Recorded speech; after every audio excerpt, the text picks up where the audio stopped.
I think all campuses should have an organic farm, or at least a garden. It started in 2009, and there were a group of students, sort of three different factors, different clubs came together to ask OU if they could start a garden.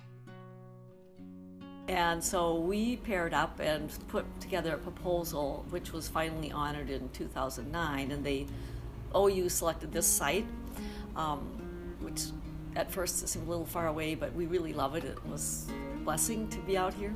We could grow. On day-to-day, we're seeding transplants, we pot up transplants, we're prepping beds out in the hoop house, making sure everything gets amended, the correct nutrients go into the soil that it needs. I think campus farms, or even farms and gardens in K through 12 are really important because we've gotten so disconnected from our food system that we've had students out here that helped harvest potatoes that had no idea where a potato came from. Wow, I never knew that potatoes grew under the ground, So I think that's a big thing. And the other thing is that it really brings a sense of teamwork and a sense of pride. Then there's all the, learning biology and things like that. There's so much that goes into organic gardening, and you really learn what pesticides and GMOs do to the body and to the environment. So it really makes you feel good to be growing something that doesn't do that. These are indigo apple, and then we just did artisan tomatoes that we finished up planting too. We planted the seeds for these, and now we're just transferring them into bigger cells. Hopefully what they grow there will be pretty good here. Yep, these were little seedlings that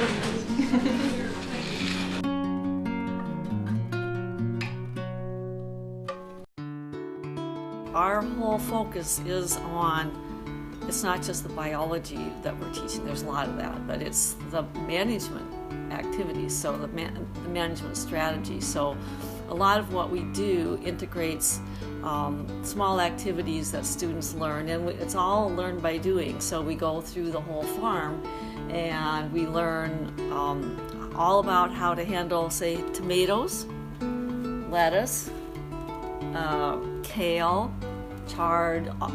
We have 8 to 10 different plant families at any given time, and they all have to be handled differently. And so students over the course of the summer really learn a lot, and they learn enough to be able to go out and be the manager for a community garden or their own good-sized garden or something like that. This is a great way to learn about organic farming, sustainability, and it's so fun. We're all a big community. We come out here, we have hammocks, slack lines, when we're bored, tomato fights. You get to chop things up with machetes, and it's just a great way to get outside and you don't sit in a classroom. We have an organic farming class, and you come out here and you sell stuff at our market, and you get in the dirt with your hands, and it's a lot better than being in a classroom. So I think working here is much better than being stuck in a room lecturing. And we do kind of lecture inside, but again, it's more of a field experience. It's not a classroom. So there is that service learning aspect of it, and we know that teaches students better than just sitting down and listening to somebody lecture. Students retain a lot more when they're actually physically doing it and hearing something at the same time. So I think it is definitely more beneficial to teach like that, and it is a lot more fun. My favorite part about everything connected with the student farm is the students. They are so motivated and so enthusiastic and so out to change the world. It makes me feel younger. You're outside and being active, I guess, would be my favorite part so far. Definitely the people. Everyone's so friendly. Yeah, that's true. When we came here, because we were new volunteers pretty much. When we came here, everyone was super welcoming, and it was just really easy to get acquainted to everyone. And it kind of makes you want to come back. we needed to do ours here, but honestly, like we like it so much, like we're just like coming out. I like it. Yeah. I'd say like piggyback off the people thing, like everyone that's here like actually like cares about it. So you're in like an environment where with like-minded people.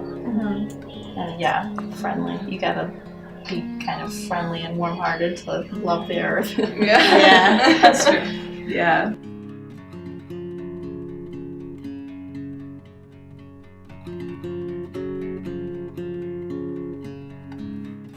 One of the reasons why I actually did this project is because in the fall, I bought bell peppers from you guys. And the red ones. I was so good. I was running a class, like, to lab, and I fixed them up on the way from the OC to the EC. And I was like, these are really good. Like, they're like professional, like, they're like nice, like, they look nice, they're like, they're everything like organic and everything. So I'm like, man, this is a cool thing. They got picked, that big.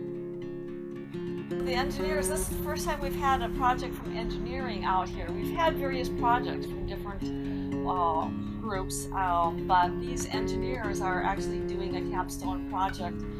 Seniors, it's an interdisciplinary team of various flavors of engineering, and they had an interest in doing something related to sustainable farming, so we talked about some projects, and they actually came in with an idea about irrigation, and it's been great working with them. They have designed a whole system that we can have it at the end and be collecting data from it. So we are creating a autonomous irrigation system. So it's supposed to be like a really smart farm in the sense that it preserves water and energy eventually with a solar panel. But what we plan to do is create like a software that can control the watering of the system. And so based on soil moisture and temperature and light, so like luminosity, we can gauge when the best time to water is, and then based on that we can activate the system, turn it off when it's the perfect like soil moisture. And that way we save a lot of water, because we're not watering just to water based on our own human error and nature. We're watering based on like actual data. And that's the sense of it. And then we're gonna create a solar panel with batteries so we can like keep going forever without any like reliance on like electricity from the city. Engineering is so laboratory based, and like you never get exposed to nature. And I thought this was a cool project because you're out here doing something that's actually like nature worthy, and at the same time, it's really cool because like a lot of 25% of all water consumption is done by farming. So like that's a big part, considering like even in California, this is like they have a drought. So it's really cool. It's like something that's actually like applicable to our environment and future and in the future.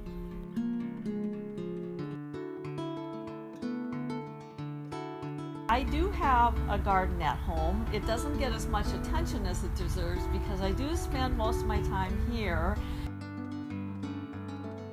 At my own house, right now we're doing organic sunflowers, and we have peppers and cherry tomatoes. So it's starting small, but we're working on it.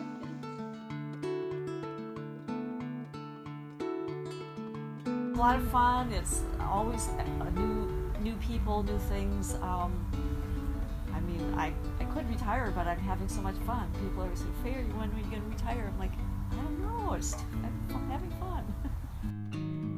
First of all, if the organic farm were to cease to exist, especially say by administrative hands, there would be a lot of very disappointed current students, but a hugely disappointed population of staff and students on campus and alumni of OU, because people really take pride in what happens here, and it's not just about the vegetables. We grow more than vegetables, we grow people.